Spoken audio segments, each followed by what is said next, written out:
ഏകദേശം 1.5 മാസക്കാലത്തിന് ശേഷമാണ് ഞാൻ വീണ്ടും ഈ ഫോണും കയ്യിൽ പിടിച്ചിട്ട് വരുന്നത്. വ്യക്തിപരമായ പല കാരണങ്ങളാലുമാണ് ഞാൻ ഇങ്ങനെ വിട്ടു നിന്നത്.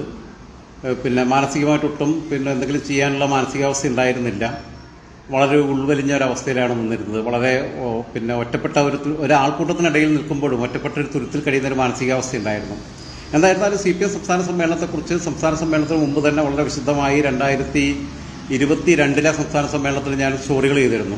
ജില്ലാടിസ്ഥാനത്തിലുള്ള സ്റ്റോറികൾ ചെയ്തിരുന്നു. പ്രഡിക്റ്റ് ചെയ്തത് പലതും ശരിയായി. പക്ഷേ ഈ 2025 എത്തുമ്പോൾ 3 വർഷം കഴിഞ്ഞ് കഴിയുമ്പം ഈ സംസ്ഥാന സമ്മേളനത്തിൽ ഒരു കാര്യവും ലോക്സഭാ തെരഞ്ഞെടുപ്പിൽ, അസംബ്ലി തെരഞ്ഞെടുപ്പിലൊക്കെ പല കാര്യങ്ങളും മുൻകൂട്ടി പ്രഡിക്റ്റ് ചെയ്തത് അത് 80% എല്ലാം റെഡിയാവാൻ ഞാൻ മറ്റേ കണിയാരല്ലോ.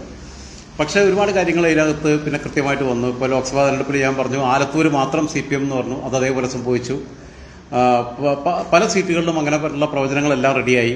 പക്ഷേ ഈ സംസ്ഥാന സമ്മേളനത്തെ സംബന്ധിച്ചോ അതേപോലെ തന്നെ സംസ്ഥാന സമ്മേളനത്തിന് മുന്നോടിയായിട്ട് നടന്ന ജില്ലാ സമ്മേളനങ്ങളെക്കുറിച്ചോ ഒരു സ്റ്റോറിയും ചെയ്യാൻ കഴിയുന്ന മാനസികമായ ഒരവസ്ഥയിലായിരുന്നില്ല ഞാൻ. അതുകൊണ്ടാണ് വിട്ടു നിന്നത്. എന്തെങ്കിലുമൊക്കെ വിളിച്ച് പറയേണ്ട എന്ന് കരുതി ഞാൻ ഫോൺ പോലും ഉപയോഗിക്കാതെയാണ് കഴിഞ്ഞ 1.5 മാസക്കാലം കഴിഞ്ഞത്. എന്തായിരുന്നാലും ഇനിയുള്ള ദിവസങ്ങളിൽ തുടർച്ചയായി ഈ ഫോൺ സൈലൻ്റ് ആവാതെ തന്നെ തുടർച്ചയായി നിങ്ങളുമായി സംബന്ധിച്ചുകൊണ്ടിരിക്കും എന്ന് തന്നെ വിശ്വസിക്കുന്നു. അതിനുള്ള മാനസികാരോഗ്യം, കാരണം ഈ മെൻ്റലി ഡിപ്രസ്ഡ് ആകുമ്പോഴാണ് വല്ലാതെ ഒരു സൈക്കിക് ഡിസോർഡറിലേക്ക് പോകുന്നതൊക്കെ ചെയ്യുന്നതൊക്കെ. എന്തായിരുന്നാലും സംസ്ഥാന സമ്മേളനത്തിൻ്റെ വിശദാംശങ്ങളിലേക്ക് ഞാൻ പോകുന്നില്ല. സമ്മേളനം എന്നൊക്കെ പറയുന്നത് തന്നെ സത്യം പറഞ്ഞു കഴിഞ്ഞാൽ ഒരു ആചാരമായിട്ട് മാറിയിരിക്കുന്ന ഒരു കാലഘട്ടത്തിലാണ്. സമ്മേളനത്തിൻ്റെ രീതികൾ, സമ്മേളനത്തിൻ്റെ നടത്തിപ്പിൻ്റെ സ്വഭാവങ്ങൾ ഒക്കെ ആ പാർട്ടിക്കകത്ത് നിന്ന് പരിചയിച്ച് ശീലിച്ച് അതിനകത്ത് കുറേ കാലം പ്രവർത്തിച്ച ഒരാളെന്നുള്ള രീതിയിൽ വളരെ വിശദമായി അടുത്ത ദിവസങ്ങളിൽ പറയുന്നതായിരിക്കും. ഒരു കലാപരിപാടി, ഒരു കോമഡി പരിപാടിയാണ് സമ്മേളനം എന്ന് പറഞ്ഞു കഴിഞ്ഞാൽ. അതിൻ്റെ ഈ കൊടിമരജാഥയും ഇതൊക്കെ വരുമ്പോൾ തൊട്ട് സമ്മേളനം സമാപിക്കുന്നത് വരെയുള്ള എല്ലാ ചടങ്ങുകളും കോമഡിയാണ്. പുരോഗമന പ്രത്യയശാസ്ത്രം ഉയർത്തിപ്പിടിക്കുന്നുവെന്ന് അവകാശപ്പെടുന്ന ഒരു പാർട്ടി എത്ര കണ്ട് പ്രാകൃതമായ ആചാരങ്ങൾ പിന്തുടരുന്നു എന്നുള്ളത് അതിനകത്തെ സമ്മേളനത്തിൽ ഒരു വട്ടം പങ്കെടുത്തവന് സാമാന്യ ബുദ്ധിയുണ്ടെങ്കിൽ ബോധ്യപ്പെടും. എന്തായിരുന്നാലും ഇപ്പോൾ ഈ സമ്മേളനത്തിനകത്തെ പാനലിനെ കുറിച്ചാണ് പറയാനുള്ളത്. സംസ്ഥാന കമ്മിറ്റി പുതുതായി തെരഞ്ഞെടുപ്പൊന്നും ഉണ്ടായില്ല. ഐകകണ്ഠേന മേൽക്കമ്മിറ്റി വെച്ചിട്ടുള്ള പാനൽ അംഗീകരിച്ചു. സഖാക്കളെല്ലാം കൈയടിച്ച് അംഗീകരിച്ച്, കൈ ഉയർത്തിയോ കൈ അടിച്ചോ കൈ അടിക്കാതെയോ ഉള്ളിൽ പിറുപിറുത്തിട്ടോ ശപിച്ചിട്ടോ ഒക്കെ അത് അംഗീകരിച്ച് അവർ പിരിഞ്ഞു വന്നു. ചായ കുടിച്ച് പിരിഞ്ഞു വന്നു. നല്ല ഭക്ഷണമൊക്കെ ആയിരുന്നു എന്നുള്ളത്. സമ്മേളനത്തെക്കുറിച്ച് അഭിപ്രായം എന്താണെന്ന് വെച്ച് കഴിഞ്ഞാൽ നല്ല ഭക്ഷണമായിരുന്നു പറയും. കാരണം ഭക്ഷണം മോശമില്ല. പണ്ട് ലീഗിൻ്റെ സമ്മേളനം നടക്കുമ്പോൾ അങ്ങനെ പറയായിരുന്നു. ലീഗിൻ്റെ സമ്മേളനത്തെക്കുറിച്ച് ചർച്ച വെച്ച് കഴിഞ്ഞാൽ ബിരിയാണി നന്നായി എന്ന് പറയുമായിരുന്നു. പക്ഷേ ഇപ്പോൾ ലീഗിനല്ല CPM-നാണ് കേടെന്നുള്ളതാണ്.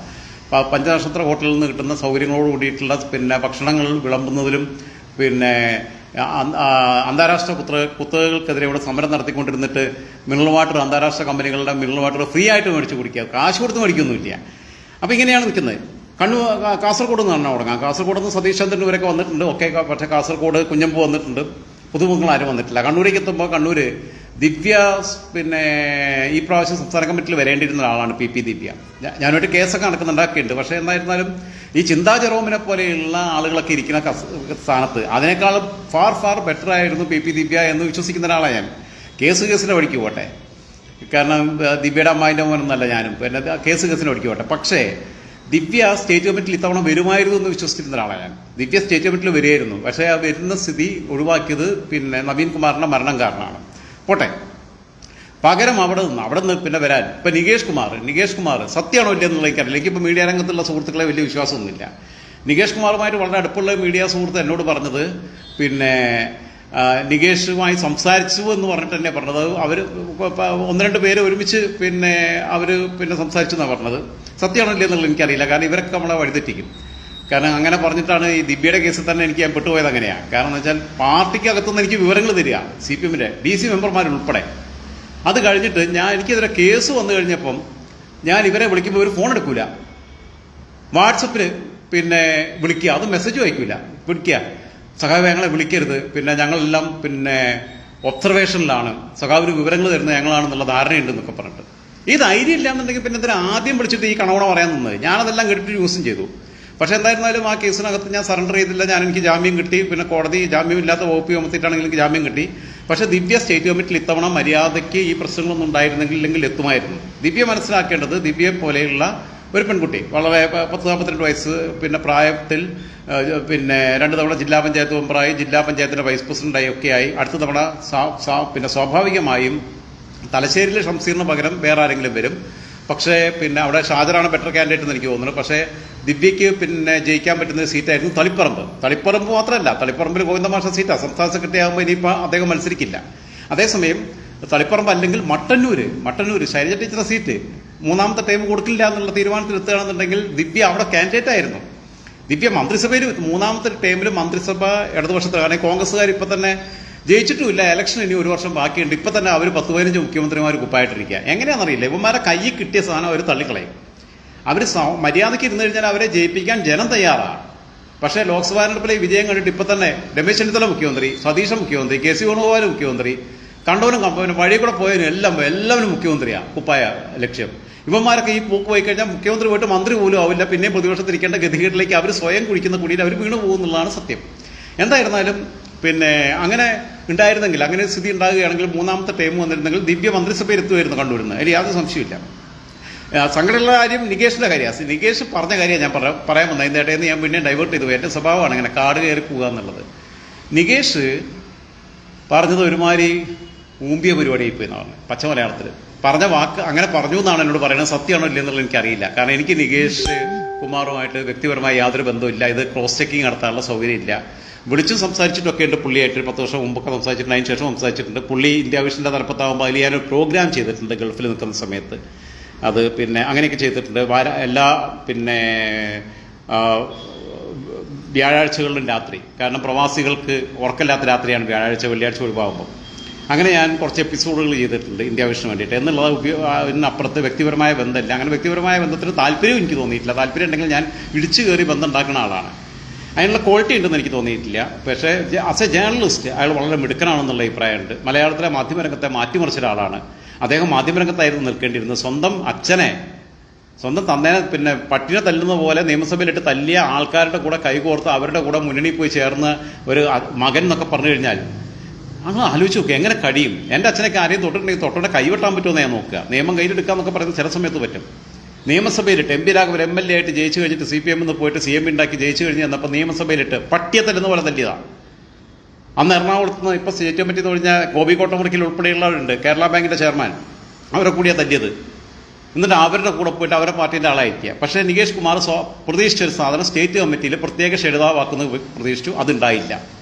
ജില്ലാ കമ്മിറ്റിയിൽ ഉണ്ട്, സ്റ്റേറ്റ് കമ്മിറ്റിയിൽ ഉൾപ്പെടുത്തിയിട്ടില്ല. ജോൺ ബ്രിട്ടാസിനെ കഴിഞ്ഞ സമ്മേളനത്തിൽ ഉൾപ്പെടുത്തിയതുപോലെ, അങ്ങനെ അല്ലെങ്കിൽ പി ശശിയെ കഴിഞ്ഞ സമ്മേളനത്തിൽ ഉൾപ്പെടുത്തിയതുപോലെ സംസ്ഥാന സമ്മേളനത്തിൽ പ്രത്യേക ക്ഷണിതാവായിട്ട് സംസ്ഥാന കമ്മിറ്റിയിൽ ഉൾപ്പെടുത്തുമെന്ന പ്രതീക്ഷയുണ്ടായിരുന്നു. പക്ഷേ സാമൂഹ്യ മാധ്യമങ്ങളുടെ ചുമതലയെ കൊടുത്തിട്ടുണ്ട്, മീഡിയ സെൽ കൺവീനറൊക്കെ ആക്കിയിട്ടുണ്ട്. അതിന് പുള്ളി സായുജ്യം അടഞ്ഞ് അവിടെ നിൽക്കുക എന്നല്ലാതെ പിന്നെ പിണറായി വിജയൻ ഒഴിയുന്ന ഇനി മത്സരിക്കാൻ സാധ്യതയില്ല. അദ്ദേഹം ഇപ്പം തന്നെ ആരോഗ്യപരമായ പ്രശ്നങ്ങളുണ്ട്. അദ്ദേഹം മാറുന്ന ഒഴിവിൽ അദ്ദേഹത്തിൻ്റെ ധർമ്മട സീറ്റ് നികേഷ് കുമാറിന് കൊടുക്കാമെന്ന ഓഫർ തുടക്കത്തിൽ തന്നെ ഉണ്ടായിരുന്നതുകൊണ്ട് നികേഷിന് എന്തായാലും MLA ആയിട്ട് മത്സരിച്ച് ജയിക്കാൻ പറ്റുമെന്ന് പ്രതീക്ഷയുണ്ട്. പക്ഷേ ഇത്തവണ ധർമ്മട മണ്ഡലത്തിൽ BJP വരെ അഭൂതപൂർവമായിട്ടുള്ള നേട്ടമാണ് കൈവരിച്ചത്. ധർമ്മട മണ്ഡലത്തിൽ കാരണം 10,000 വോട്ടുകളുടെ ഭൂരിപക്ഷത്തിന് ജയിച്ച മണ്ഡലത്തിൽ കുറഞ്ഞ വോട്ടുകളുടെ ഭൂരിപക്ഷത്തിലാണ് CPM ഇത്തവണ അവിടെ ലീഡ് നേടിയത്. അവിടെ കെ സുധാകരൻ ആ മണ്ഡലത്തിൽ ജയിച്ചു. പക്ഷേ ധർമ്മട മണ്ഡലത്തിൽ CPMന്റെ ഉണ്ടായിരുന്ന വോട്ട് ഗണ്യമായ രീതിയിൽ ചോർന്നു പോയ സാഹചര്യത്തിൽ അടുത്ത നിയമസഭാ തെരഞ്ഞെടുപ്പിൽ എന്താവുന്നുള്ളത് കണ്ടറിയേണ്ടത് തന്നെയാണ്. വേറൊന്ന്, സുകന്യ ടീച്ചറെ പാർട്ടിയുടെ സംസ്ഥാന കമ്മിറ്റിയിൽ ഉൾപ്പെടുത്തേണ്ടതായിരുന്നു. ജെയിംസ് മാത്യുവിൻ്റെ ഭാര്യയാണ്. ജെയിംസ് മാത്യു കൂത്തുപറമ്പിൽ നിന്ന് 2 തവണ MLA ആയ ആളാണ്. അദ്ദേഹത്തെ കഴിഞ്ഞ തവണ മാറ്റി. അദ്ദേഹം ഇപ്പോൾ സംഘടനാ രംഗത്ത് സജീവമല്ല. അദ്ദേഹം പഴയ SFIയുടെ സംസ്ഥാന സെക്രട്ടറി ആയിരുന്നു. മാത്രമല്ല മതേതരമായി പ്രണയിച്ച് സംഘടനാ രംഗത്ത് നിന്ന് കണ്ടെത്തിയ ഒരു പങ്കാളിയോടൊപ്പമാണ് ജീവിച്ചത്. സുകന്യ ഹൈന്ദവ സമുദായത്തിൽപ്പെട്ടതാണ്, ജെയിംസ് മാത്യു ക്രൈസ്തവ സമുദായത്തിൽപ്പെട്ടതാണ്. സമാനതകൾ അവിടെ അവസാനിക്കുന്നില്ല. സുകന്യയുടെ സഹോദരിയെ വിവാഹം കഴിച്ചിരിക്കുന്നത് SFIയുടെ പിന്നീട് ജെയിംസ് മാത്യുവിനൊക്കെ ശേഷം സംസ്ഥാന സെക്രട്ടറി ആയിട്ടുള്ള UP ജോസഫാണ്. UP ജോസഫ് ഇത്തവണ സംസ്ഥാന കമ്മിറ്റിയിൽ എത്തുമെന്ന് പ്രതീക്ഷിച്ച ആളാണ്. ഇടക്കാലത്ത് തൃശ്ശൂർ ജില്ലയുടെ സെക്രട്ടറി സ്ഥാനം വരെ ഏറ്റെടുത്ത ആളാണ്, ചുമതല വഹിച്ച ആളാണ്. തൃശ്ശൂരിലെ ദേശാഭിമാനിയുടെ മാനേജർ പദവി വഹിച്ച ആളാണ്. UP ജോസഫിനെ സ്റ്റേറ്റ് കമ്മിറ്റിയിൽ ഉൾപ്പെടുത്തിയിട്ടില്ല. ഞാൻ സ്റ്റേറ്റ് കമ്മിറ്റിയുടെ ലിസ്റ്റ് ജസ്റ്റ് നോക്കിയിട്ടേ ഉള്ളൂ. ഞാൻ 1.5 മാസമായിട്ട് പത്രങ്ങൾ വായിക്കുന്നുണ്ടായിരുന്നില്ല, മൊബൈൽ ഫോൺ ഉപയോഗിക്കുന്നുണ്ടായിരുന്നില്ല, ഒന്നും ഉണ്ടായിരുന്നില്ല. വളരെ ഐസൊലേറ്റഡ് ആയിട്ടുള്ള ഒരു ലൈഫിലാണ് ഞാൻ നിന്നിരുന്നത്. ഞാൻ പറഞ്ഞല്ലോ, എൻ്റെ മാനസികമായിട്ടുള്ള പ്രയാസങ്ങൾ, കാര്യങ്ങളൊക്കെ ഒന്നിലും ഒരു മനസ്സിൽ വല്ലാത്ത വികലതകളും കാര്യങ്ങളും ഒക്കെ, സമൂഹത്തെക്കുറിച്ചിട്ടുള്ള ആകുലതകളും കാര്യങ്ങളും ഒക്കെ ആയിട്ട് അങ്ങനെ പോയിട്ട് ഒരു ഭ്രാന്തൻ്റെ മാനസികാവസ്ഥയിലേക്ക് മെല്ലെ പതിയെ നടന്നെടുക്കുമെന്ന് തോന്നിയ സമയത്ത് വാങ്ങിയതാണ്. ഞാൻ എന്തെങ്കിലും പറഞ്ഞിട്ട് അബദ്ധങ്ങൾ പറഞ്ഞു പോകണ്ടെന്ന് കരുതിയിട്ട്. ഈ സുകന്യ സ്റ്റേറ്റ് കമ്മിറ്റിയിലേക്ക് പരിഗണിക്കാൻ വരുന്നത് ഇവിടെ ചിന്താ ജെറോമിനെ പോലെ ഒന്നിനും കൊള്ളാത്ത വാ തുറന്ന വിഡ്ഢിത്തരം പറയുന്ന സാധനങ്ങളെല്ലാം സ്റ്റേറ്റ് കമ്മിറ്റി കൊണ്ടിട്ടു. കഴിഞ്ഞ സമ്മേളനത്തിൽ കൊണ്ടിട്ടതാ. എന്ത് ക്വാളിറ്റി ഉണ്ട് അവിടെ. സൂര്യ ടീച്ചറെ പിടിച്ചിട്ട് സ്റ്റേറ്റ് കമ്മിറ്റിയിൽ ഇടാനുള്ള സാമാന്യ മര്യാദയും സാമാന്യ ബോധവും ഈ പാർട്ടിക്ക് ഇല്ലാതായി പോയി എന്ന് പറഞ്ഞാൽ ഈ പാർട്ടി അധപതിച്ചു കഴിഞ്ഞിരിക്കുന്ന അർത്ഥം. UP ജോസഫിനെ ഇട്ടിട്ടില്ല. ആലോചിച്ച് നോക്ക്. അതേസമയം എനിക്കൊരു കോൾ വന്നു, അതുകൊണ്ടാണ് ഞാൻ കട്ട് ചെയ്ത്. പിന്നെ ഈ ഫോണ് ഞാൻ സാധാരണ വീഡിയോ എടുക്കാൻ ഉപയോഗിക്കുന്ന ഫോണല്ല. കാരണം നമ്മൾ ചെറിയ സൗകര്യങ്ങളിലാണ് ഫോൺ കൈ പിടിച്ചിട്ടാണ് ചെയ്യുന്നത്. ട്രൈപ്പോഡ് പോലും വെച്ചിട്ടില്ല. അതേപോലെ തന്നെ ഷാജർ സ്റ്റേറ്റ് കമ്മിറ്റിയിൽ എത്തും എന്നുള്ളൊരു പ്രതീക്ഷ ഉണ്ടായിരുന്നു. ഷാജറിനെ സ്റ്റേറ്റ് കമ്മിറ്റിയിൽ നിന്ന് തടഞ്ഞു. ഷാജറിനെ സ്റ്റേറ്റ് കമ്മിറ്റിയിലേക്ക് ഉൾപ്പെടുത്തിയില്ല, പാനലിൽ ഉൾപ്പെടുത്തിയില്ല. ഷാജറിനെ യുവജന കമ്മീഷന്റെ ഗുണാണ്ടറായിട്ട് കൊണ്ടുവരുത്തിയിട്ടുണ്ട്. ഏത് ചിന്താചരവും പിന്നെ പണ്ട് സിന്ധു ജോയിക്ക് വേണ്ടിയിട്ട് ഉമ്മൻചാണ്ടി ഉണ്ടാക്കിയൊരു സ്ഥാനമാണ് യുവജന കമ്മീഷൻ. സിന്ധു ജോയി പക്ഷേ മാന്യത ഉള്ളതുകൊണ്ട്, കുറച്ച് മാന്യത ഉള്ളതുകൊണ്ട്, അല്പം ഉളുപ്പുള്ളതുകൊണ്ട്, ഒരിത്തിരി ഉളുപ്പ് അതുള്ളതുകൊണ്ട് CPM നേതാക്കന്മാർക്ക് ഇപ്പം ഇല്ലാത്തൊരു സാധനം അത് ഉള്ളതുകൊണ്ട് അവരത് ഏറ്റെടുത്തില്ല. അങ്ങനെ പിന്നെ വേറെ ആരെയോ കൊണ്ടുവന്നിട്ടു. അന്ന് യുവജന കമ്മീഷൻ എന്തിനാണ് യുവജന കമ്മീഷൻ അനാവശ്യ ചെലവാണ് ഉണ്ടാക്കുന്നത്, അങ്ങനെ കമ്മീഷനിൽ ആവശ്യമില്ല എന്ന് പറഞ്ഞത് CPM ആണ്. അതേ CPM പിന്നീട് ഭരണത്തിൽ വന്നപ്പോൾ യുവജന കമ്മീഷൻ എന്ന് പറയുന്ന തസ്തിക തുടർന്നു കൊണ്ടുപോയി. എന്താണ് യുവജന കമ്മീഷൻ കേരളത്തിലെ യുവജനങ്ങൾക്ക് വേണ്ടിയിട്ട് കോൺട്രിബ്യൂട്ട് ചെയ്തതെന്ന് ചോദിച്ചു കഴിഞ്ഞാൽ ഒരു മൈ എന്നാണ് വായിൽ വന്നത്. ഒരു പുല്ലും ചെയ്തിട്ടില്ല എന്നുള്ളതാണ് സത്യം. മറ്റൊന്ന്, ഇതിങ്ങനെ മാത്രമല്ല, പണ്ട് നിയമസഭാംഗങ്ങൾക്ക് TV കൊടുക്കുന്ന ഒരു പദ്ധതി വന്നു. അന്ന് UDF ഭരിക്കുക. അന്ന് LDF പറഞ്ഞ് TV കൊടുക്കുന്നതിനോട് ഞങ്ങൾ എതിരാണ്. ആ ബില്ലിനെതിരെ വോട്ട് ചെയ്തു. പക്ഷേ ഭൂരിപക്ഷം UDF-നായതുകൊണ്ട് TV കൊടുക്കാനുള്ള തീരുമാനം നടപ്പിലാക്കി. എന്നാൽ ഞങ്ങൾക്ക് ഈ TV വേണ്ട, ക്ഷമിക്കണം, ഞങ്ങൾ പ്രതിഷേധ സൂചകമായി TV നിരസിക്കുന്നു എന്ന് പറയാനുള്ളതെന്നില്ല. പേരിനവിടെ എതിർത്തു. പക്ഷേ TV എല്ലാവരും MLA ക്വാർട്ടേഴ്സിൽ മേടിച്ചു വെച്ചു. ഇതാണ് ഇവന്മാരെ പരിപാടി.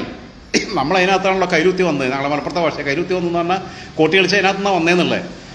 ഷാജർ സ്റ്റേറ്റ് കമ്മിറ്റിയിലെ തന്നെ ഷാജർ BP സാനുവിനേക്കാൾ സീനിയറാണ്. SFIയുടെ ലീഡർഷിപ്പിൽ സംസ്ഥാന സെക്രട്ടറിയായിട്ട് വരാൻ യോഗ്യരായിരുന്ന ചെറുപ്പക്കാരനായിരുന്നു ഷാജർ. പിന്നീട് DYFIയുടെ ജില്ലാ സെക്രട്ടറി ആയിട്ട് വന്നു. ഇപ്പോൾ യൂത്ത് കമ്മീഷന്റെ അധ്യക്ഷ സ്ഥാനത്ത് കൊണ്ടുപോയിട്ടു. ഇപ്പോൾ അവിടെ കുടിയിരുത്തിയിരിക്കുക. ഷാജറിനെ SFIയുടെ സംസ്ഥാന നേതൃത്വത്തിൽ വരാൻ പ്രായാധിക്യം പോലും ഇല്ലാതിരിക്കുന്ന സമയത്ത് ഷാജറിനെ മാറ്റിയിട്ട്, ഷാജറിന് അന്ന് P ജയരാജനുമായിട്ട് നല്ല ബന്ധമുണ്ടായിരുന്നു, അതിന്റെ പുറത്താണെന്നാണ് എനിക്ക് തോന്നുന്നത്. ഷാജറിനെ മാറ്റിയിട്ട് ഷാജറിനോട് ഉൾപ്പെടെയുള്ള ആൾക്കാരോട് വിടവാങ്ങാൻ ആവശ്യപ്പെട്ടു. പ്രായപരിധി കവിഞ്ഞിട്ടില്ല. എന്നിട്ട് ഷാജറിനെ മാറ്റിയിട്ട് മലപ്പുറത്ത് നിന്നുള്ള VP സാനുവിനെ കൊണ്ടുവന്ന് വിജയരാഘവന്റെ ഫോർമുലയായിരുന്നു അത്. ഇപ്പോഴത്തെ പൊളിറ്റ് ബ്യൂറോ അംഗം വിജയരാഘവൻ അന്ന് വെച്ചൊരു കാര്യം VP അനിലിനെ ഭാവിയിൽ ജില്ലാ സെക്രട്ടറിയായി മലപ്പുറത്ത് നിന്ന് കൊണ്ടുവരുമ്പം ഈ VP സാനുവിന്റെ ബാപ്പ VP അനിൽ ഇപ്പോൾ ജില്ലാ സെക്രട്ടറിയായി ഈ പ്രാവശ്യം സ്റ്റേറ്റ് കമ്മിറ്റിയിലെത്തി. അല്ലേട്ട നല്ല സഖാവാണ്, ഞാനുമായിട്ട് പേഴ്സണലി നല്ല ബന്ധമാണ്, അതിനൊന്നും എനിക്ക് കുഴപ്പമില്ല. ജില്ലയിൽ നന്നായിട്ട് കാര്യങ്ങൾ കൊണ്ടെടുക്കാം. EN മോഹൻദാസിനെ പിന്നെയും പിടിച്ചിട്ട് എനിക്ക് മലപ്പുറത്തുനിന്ന് ഒന്ന് ചുക്കിനും ചുണ്ണാമ്പിനും കൊണ്ടാത്തൊരു സാധനം കുടിയിലോട്ട് കാലം നീട്ടിയിരിക്കുക. അതിൻ്റെ ഇടയിൽ കൂടെ അയാൾക്ക് പിന്നെ സ്റ്റേറ്റ് കമ്മിറ്റി എത്തണം. അയാളെ മരുമകൻ നടത്തിയിട്ടുള്ള മറ്റേ AR നഗർ ബാങ്കുമായിട്ട് ബന്ധപ്പെട്ട് നടത്തിയിട്ടുള്ള അതിക്രമങ്ങളെ കുറിച്ചും അവിടുത്തെ അഴിമതിയെക്കുറിച്ചിട്ടുള്ള അന്വേഷണം നടന്നു കഴിഞ്ഞാൽ അയാളെ പാർട്ടി എടുത്ത് പുറത്തേക്കിടണം. ബ്രാഞ്ചിൽ പോലും ഇടാൻ യോഗ്യതയില്ല EN മോഹൻദാസിനെ. പിന്നെ കൊണ്ടിട്ട് ഇരുത്തിരിക്കുക. എന്നാൽ VN ഷോക്കത്തിനെ കൊണ്ടുവന്നിട്ടാണെങ്കിൽ കുറച്ചുകൂടി കാര്യം ഉണ്ടായിരുന്നു. ഓരോ സ്ഥലത്തും ചെയ്യുന്നത് ഈ തോന്നിയാസാണ് ഇവര്. അങ്ങനെ ഷാജറിനെ ഒഴിവാക്കി ഷാജറിനെ സംസ്ഥാന കമ്മിറ്റി തന്നെ ഒഴിവാക്കി. എന്നിട്ട് BP സാനുവിനെ സംസ്ഥാന ഭാരവാഹിയാക്കി കൊണ്ടുവന്നു. Double promotion. ജില്ലാ സെക്രട്ടറി സ്ഥാനത്ത് നിന്ന് സ്വമേധയാ പാർട്ടി തീരുമാനപ്രകാരം ഒഴിയാൻ തീരുമാനിക്കുകയാണ്. അങ്ങനെ ഒഴിഞ്ഞ് മാറിയ സാനുവിനെ ഈ ഫോർമുല പ്രകാരം സംസ്ഥാന ഭാരവാഹിയാക്കുന്നു. നേരെ അഖിലേന്ത്യാ സമ്മേളനത്തിൽ അഖിലേന്ത്യാ പ്രസിഡന്റ് ആക്കുന്നു. പാർട്ടി സംസ്ഥാന കമ്മിറ്റി അംഗമാക്കുക. കഴിഞ്ഞ സമ്മേളനം തൊട്ട്, ഇപ്പോഴല്ല, സെക്കൻഡ് ടൈം ആയത്. അതും പോട്ടെ. അങ്ങനെ കുറേ കൊള്ളരുതാത്തവർ ഈ പാർട്ടിക്കകത്ത് കയറി വന്നിട്ടുണ്ട്. ഈ പാർട്ടി നന്നാവാൻ പോകുന്നില്ല. അവസാനത്തെ കടുംപെട്ട് വെട്ടിക്കൊണ്ടിരിക്കുക. ഈ ഷാജറിന്റെയും സാനുവിന്റെയും ഒക്കെ കൂടെ സ്റ്റേറ്റ് കമ്മിറ്റിക്കകത്ത് സംസ്ഥാന ഭാരവാഹിത്വത്തിൽ സംസ്ഥാന പ്രസിഡന്റായിട്ടിരുന്ന ജെയ്സി തോമസ്. ജെയ്ക്കിന് ജീവിതകാലം മുഴുവൻ വിമാനത്താവളത്തിന്റെ വില എത്രയാണെന്ന് ചോദിക്കാൻ മാത്രമേ യോഗ്യതയുള്ളൂ. ചാനൽ ചർച്ചയിൽ ഇവർക്ക് വേണ്ടിയിട്ട് വന്ന് വിറക് വെട്ടുകയും വെള്ളം കോരുകയും ചെയ്യാല്ലാതെ ആ പാവത്തിനെ പരിഗണിച്ചില്ല. ഇപ്പോഴും കോട്ടയം DC ഇരിക്കുക. സ്റ്റേറ്റ് കമ്മിറ്റിക്ക് കൊണ്ടുവന്നില്ല. കോട്ടയത്ത് നിന്ന് ഇപ്പോഴും വാസവനൂരൊക്കെ ഉണ്ട് മന്ത്രി. പക്ഷേ സ്റ്റേറ്റ് കമ്മിറ്റിയിലേക്ക് ജെയ്സി തോമസിനെ പരിഗണിച്ചതുപോലും ഇല്ല. ചർച്ചയിൽ പോലും വന്നില്ല. അത് ഈ ഷാജറിനെ വെട്ടിയത് ശിവദാസനാണ്. മുൻ രാജ്യസഭാ അംഗം, കണ്ണൂർ ജില്ലയിൽ നിന്നുള്ള സംസ്ഥാന കമ്മിറ്റി അംഗം ശിവദാസന് ഷാജറിനോടുള്ള വൈര്യനിര്യാതന ബുദ്ധിയുടെ ഭാഗമായിട്ടാണ് ഷാജറിനെ വെട്ടിയതെന്ന് പിണറായി വിജയൻ ഉൾപ്പെടെയുള്ളവരെ ഉൾപ്പെടുത്തിക്കൊണ്ട് ഇപ്പം തന്നെ. അപ്പോൾ വയനാട്ടിൽ മലപ്പുറത്ത് നിന്ന് ശ്രീരാമകൃഷ്ണൻ വരാതിരുന്ന് കയ്യിലിരിപ്പുണ്ട്. ആരോഗ്യ പ്രശ്നങ്ങളുണ്ട്. പക്ഷേ അടിക്കുന്ന സാധനത്തിന്റെ ബ്രാൻഡ് ഞാൻ മദ്യപിക്കുന്ന കുപ്പിയുടെ ഫോട്ടോയ്ക്ക് പെണ്ണിങ്ങനെ അയച്ചു കൊടുക്കേണ്ട, സ്വപ്ന സുരേഷിന് അയച്ചു കൊടുക്കേണ്ട ആവശ്യമൊന്നും ഉണ്ടായിരുന്നില്ല. അങ്ങനെ പോയിട്ടാണ് ഇപ്പോൾ സ്റ്റേറ്റ് കമ്മിറ്റിയിൽ നിന്ന് പോയത്. ഇല്ലെങ്കിൽ അയാൾ കേന്ദ്ര കമ്മിറ്റിയിൽ എത്തേണ്ട ആളാണ്. നല്ല കാലിബറുള്ള ആളാണ്, നല്ല വായനയുള്ള ആളാണ്. ഞാനുമായിട്ട് നല്ല ബന്ധമുണ്ടായിരുന്ന ആളാണ് ശ്രീ രാമേട്ടൻ ഞങ്ങളൊക്കെ വിളിക്കുക. ഞാൻ DYFിൽ പ്രവർത്തിക്കുമ്പോൾ അന്ന് അദ്ദേഹം ജില്ലാ സെക്രട്ടറിയാണ്. അന്ന് ഞാൻ ചെറിയ പ്രായ നല്ല റേഞ്ചുള്ള ആളാണ്, നല്ല വായനയുണ്ട്. യുവതാരയാക്കി മാറ്റിയ ഡിവൈഎഫ്ഐയുടെ മുഖമാസികയെ അതിനെ അങ്ങനെ ആക്കി മാറ്റിയ ആൾ അദ്ദേഹമാണ്. പക്ഷേ എന്ത് ചെയ്യും? സ്വപ്ന സുരേഷിനെ കണ്ടപ്പോഴത്തേക്ക് തോമസ് ഐസക്ക് പിന്നെ നമുക്ക് മൂന്നാറിലൊന്ന് പോകാമെന്നേ പറഞ്ഞുള്ളൂ. ഇയാൾ കള്ളുപിടിച്ച കുപ്പിയുടെ ഫോട്ടോ എടുത്തിട്ട് അയച്ചു കൊടുത്തു. അവളതെല്ലാം കൂടി പബ്ലിഷ് ചെയ്തു. അങ്ങനെ മൂലയ്ക്കായി. ഇപ്പോൾ സ്റ്റേറ്റ് കമ്മിറ്റിയിൽ നിന്ന് ഔട്ടായി. നോർക്കയോ എന്തോ സാധനം കൊടുത്തിട്ടുണ്ട്. അതിന്റെ ചുമതല ഏറ്റെടുത്ത് വായിച്ചേക്കുക. അതെന്ന് വെച്ചാൽ കഞ്ഞി കുടിക്കാൻ വായിക്ക് വേണ്ടി ഇട്ട് കൊടുത്ത സ്കൂൾ അധ്യാപക സ്ഥാനം രാജിവെച്ചെന്ന് തോന്നുന്നുണ്ട്. കീഴാറ്റൂർ സ്കൂളിൽ അധ്യാപകനായിരുന്നു. ഓക്കെ, ശ്രീരാമകൃഷ്ണൻ അങ്ങനെ പോയി. കൃഷ്ണപ്രസാദ് എന്ന് പറയുന്ന കഴിവുള്ള സഖാവ് ഇവിടെ പോയി. SFIയുടെ പഴയ അഖിലേന്ത്യാ പ്രസിഡന്റ് ആയിരുന്നു, വയനാട്ടുകാരനാണ്. അദ്ദേഹത്തിന്റെ ഭാര്യ CPMന്റെ കേന്ദ്ര കമ്മിറ്റിയിലുണ്ട്, CITന്റെ നേതാവാണ്. അങ്ങനെയൊക്കെയുണ്ട്. കൃഷ്ണപ്രസാദിനെ ഒരു മൂലയ്ക്ക് ഒതുക്കിയില്ല. ഗഗാറിൻ പോയി. ഗഗാറിനെ പിടിച്ച് പുറത്ത് സൈഡാക്കി, സ്റ്റേറ്റ് കമ്മിറ്റി ഒഴിവാക്കി. ഇപ്പോൾ റഫീഖിനെ കൊണ്ടുവന്നു. ഗഗാറിന്റെ മകനുമായി ബന്ധപ്പെട്ട ചില അഴിമതി പ്രശ്നങ്ങളേലും ഘടകമാണെന്നുള്ളതാണ് ഞാൻ മനസ്സിലാക്കുന്നത്. അപ്പോൾ ഈ പോക്കുകൾ എന്ന് പറഞ്ഞു കഴിഞ്ഞാൽ വല്ലാത്ത രീതിയിലാണ് ഈ പാർട്ടി പോയിക്കൊണ്ടിരിക്കുന്നത്. പാർട്ടിക്കകത്ത് വരേണ്ട പലരെയും കൊണ്ടുവന്നിട്ടില്ല. എന്നാൽ പാർട്ടി നേതൃത്വത്തിന് അഭിമതരാണ് എന്നൊരൊറ്റ കാരണം കൊണ്ട് അവർക്കെതിരെ ഒരക്ഷരം പോലും പറയില്ലെന്നും അവരുടെ കൊള്ളയ്ക്കും കൊള്ളിവെപ്പിനും എതിരെ സംസാരിക്കില്ലെന്നും അതിന് കൂട്ടുനിൽക്കുമെന്നും ഉറപ്പുള്ളവരെ കൊണ്ടുവന്നു. സംസ്ഥാന സെക്രട്ടേറിയറ്റ് എന്താ MP രാജേഷിനെ കൊണ്ടുവരാത്തത്? മന്ത്രി MP രാജേഷിന് എന്താ കുഴപ്പം? രാജീവിന്റെ മാതിരി ബുദ്ധിജീവി ചമഞ്ഞ് സംസാരിക്കില്ല. MP രാജേഷും മാതൃകാപരമായിട്ടുള്ള ചുമയടക്കി വരുന്നുണ്ട്, ബുദ്ധിമുട്ടുണ്ട്, ചെറിയ ത്രോട്ട് ഇൻഫെക്ഷൻ ഉണ്ട്.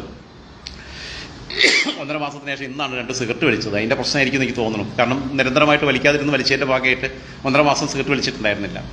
അപ്പോൾ MP രാജേഷ് നിനിത കടിച്ചേരിയാണ് വിവാഹം കഴിച്ചത്. നിനിതയായിട്ട് എനിക്ക് സൗഹൃദം ഉണ്ടായിരുന്നു. ഇപ്പം നിനിത ഗവൺമെൻറ് ആയിക്കോണമെന്നില്ല. വർഷങ്ങൾക്ക് മുമ്പ് നിനിത യൂണിവേഴ്സിറ്റി യൂണിയൻ്റെ ചെയർപേഴ്സൺ ആയിരിക്കുമ്പോൾ എനിക്ക് സ്വരാജാണ് നിനിതയെ പരിചയപ്പെടുത്തി തരുന്നത്. ഇത് രാജൻ ജോസഫ് ഇങ്ങനെ എന്ന് പറഞ്ഞിട്ട് പരിചയപ്പെടുത്തുന്നു, നിനിതയായിട്ട് പരിചയപ്പെടുന്നത്. ഞങ്ങൾ 3 പേരും മാത്രമുള്ള സദസ്സിൽ വെച്ചിട്ട് M സ്വരാജ്. അപ്പോൾ നിനിത റഷീദ് കടിച്ചേരിയുടെ മകളാണ്. രണ്ടുപേരും 2 മഹത്വപ്പെട്ട. നിനിതയുടെ സഹോദരൻ നിതിൻ കണിശ്ശേരി CPMന്റെ പാലക്കാട് ജില്ലാ കമ്മിറ്റി അംഗം. മാതൃകാപരമായി ജീവിക്കുന്നൊരു കുടുംബമാണ്. ഞാൻ നിനിതയുടെ മറ്റേ ഈ കോളേജിലെ പ്രൊഫസർ നിയമനമായിട്ട് ബന്ധപ്പെട്ട ഇതിൽ ഞാൻ നിനിതയ്ക്ക് അനുകൂലമായിട്ട് സ്റ്റോറി ചെയ്തപ്പോൾ എന്നെ ഡോക്ടർ ആസാദ്, രാഷ്ട്രീയ നിരീക്ഷകൻ, അദ്ദേഹം എന്നെ വിളിച്ചു. ആസാദ് മാഷ് എന്നോട് പറഞ്ഞു രാജൻ ചെയ്തത് തെറ്റാണെന്നൊക്കെ പറഞ്ഞു. പക്ഷേ ഞാൻ തർക്കിച്ചു. കാരണം എന്ന് വെച്ചാൽ എനിക്ക് നിനിതയോടും രാജേഷിനോടും എനിക്ക് താല്പര്യം തോന്നിയതെന്ന് വെച്ചാൽ മാതൃകാ ദമ്പതികൾ എന്നുള്ള രീതിയിലാണ്. കമ്മ്യൂണിസ്റ്റ് ക്വാളിറ്റി ജീവിതത്തിൽ ഉയർത്തിപ്പിടിച്ചു എന്നുള്ളതാണ്. അപ്പോൾ രാജേഷിനെ സ്റ്റേറ്റ് സെക്രട്ടേറിയറ്റിൽ ഉൾപ്പെടുത്തിയിട്ടില്ല. ഒന്നിനും കൊള്ളാത്ത മരുമകനെ പിടിച്ചിട്ട് കഴിഞ്ഞ സമ്മേളനത്തിൽ സ്റ്റേറ്റ് സെക്രട്ടേറിയറ്റിൽ ഉൾപ്പെടുത്തി. അവൻ എന്താ ചെയ്യണേ? ഹൈവേയിലെല്ലാം പോയിട്ട് കുഴിയുണ്ട്, ഇവിടെ കുഴിയുണ്ട്, അവിടെ കുഴിയുണ്ട്, PWD ചുമതലയുണ്ട്. അതിൻ്റെ ഗസ്റ്റ് ഹൗസിൽ പോയിട്ട് അവിടെ പുറകിൽ തലേന്ന് കൊണ്ടുവന്ന ഒരാളെ ഏൽപ്പിക്കുക അവിടെ കുപ്പിയിടാൻ. എന്നിട്ട് പിറ്റേന്ന് പോയിട്ട് ആ കുപ്പി എടുത്തിട്ട് വർക്കിയിട്ട് മാധ്യമങ്ങളുടെ മുമ്പിൽ കാണിക്കും. PR വർക്കിലൂടെ നിൽക്കുന്ന ഒരാളാണ് പൊതുമരാമത്ത് വകുപ്പ് മന്ത്രി റിയാസ്. എന്ത് ക്വാളിറ്റി ഉണ്ട്! എളമ്പരം കരീം എന്ന് പറയുന്ന ഒരാളില്ലെങ്കിൽ PM മുഹമ്മദ് റിയാസ് കേരള രാഷ്ട്രീയത്തിൽ ഒന്നും ആവില്ലായിരുന്നു. അതിൻ്റെ കഥകളൊക്കെ ഞാൻ മുമ്പൊരിക്കൽ പറഞ്ഞിട്ടുണ്ട്. അത്ര പച്ചയ്ക്ക് പറയാൻ പറ്റുന്ന കഥകളല്ല, നീലക്കഥകളാണ്. എന്തായിരുന്നാലും ഇവരൊക്കെ എനിക്ക് കൊട്ടേഷൻ കൊടുത്താലും കുഴപ്പമൊന്നുമില്ല, കേസ് കൊടുത്താലും കുഴപ്പമൊന്നുമില്ല. ഒരുപാട് കേസായല്ലോ. ഇനിയിപ്പോൾ 2 കൽപ്പിച്ച 2ാമത് വീണ്ടും ഇറങ്ങിയിരിക്കുന്നത്. അതുപോലെ ഇപ്പം പത്മകുമാർ പത്തനംതിട്ടയിൽ നിന്ന് വീണ ജോർജിനെ പിടിച്ചിട്ട് സ്റ്റേറ്റ് കമ്മിറ്റി ഇട്ടിരിക്കുന്നു. വീണ ജോർജ് ജില്ലാ കമ്മിറ്റിയിൽ വരുന്നത് ഇപ്പോഴാണ്. ഡബിൾ പ്രൊമോഷൻ സാധനം കൊടുത്ത പോലെ. എന്ത് കമ്മ്യൂണിസ്റ്റ് പാർട്ടി അത് മാധ്യമപ്രവർത്തകയായിരുന്നു നല്ല മികച്ച. മന്ത്രി ആയതിനു ശേഷമുള്ള അഹങ്കാരം എന്താ? കാട്ടിക്കൂടുന്നത് എന്താ?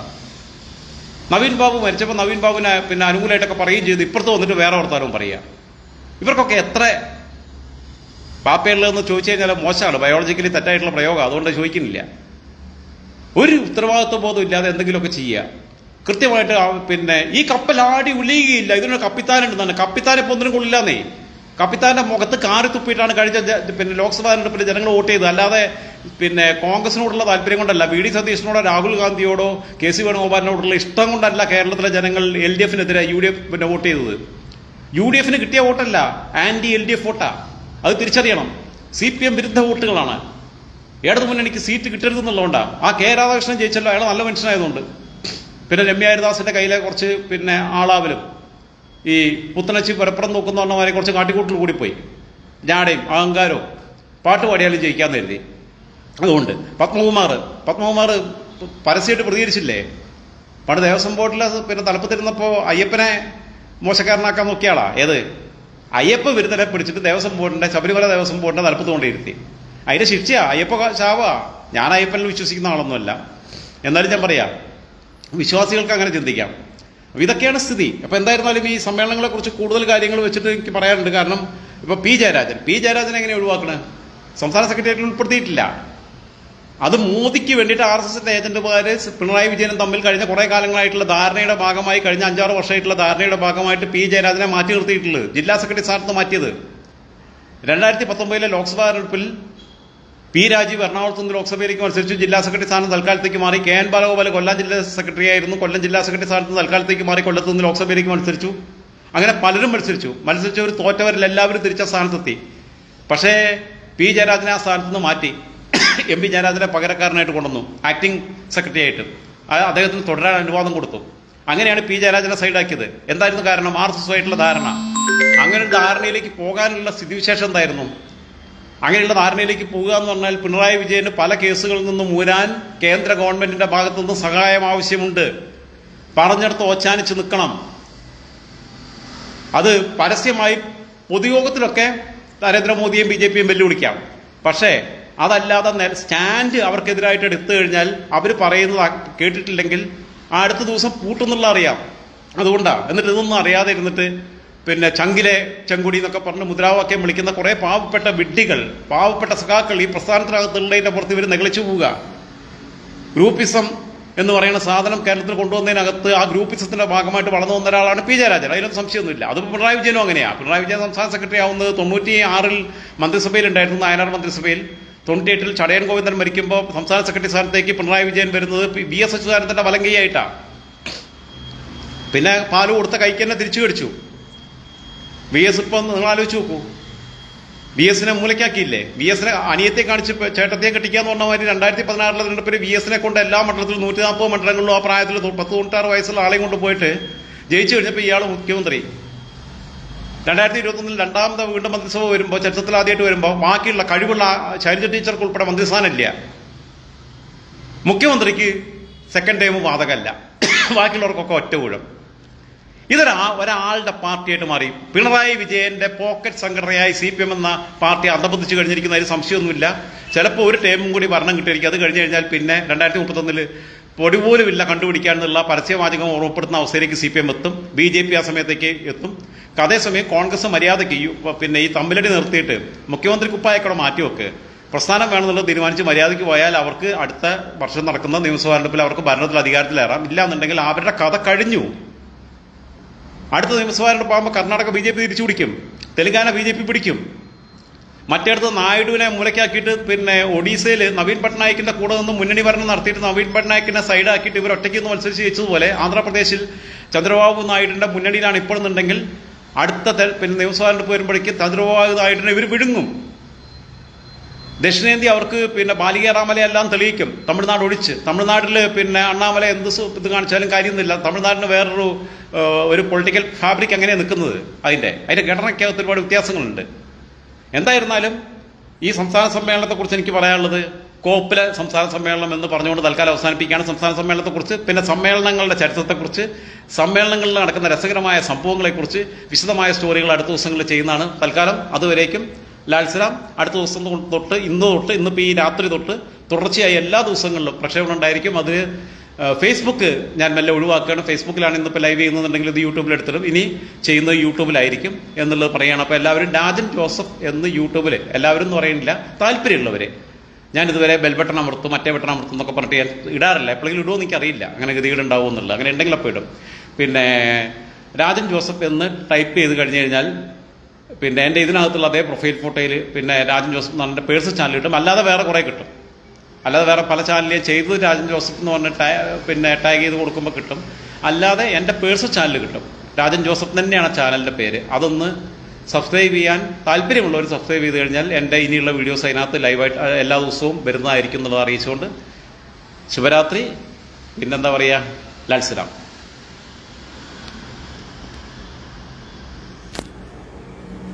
ഓഫായി കിട്ടുന്നു.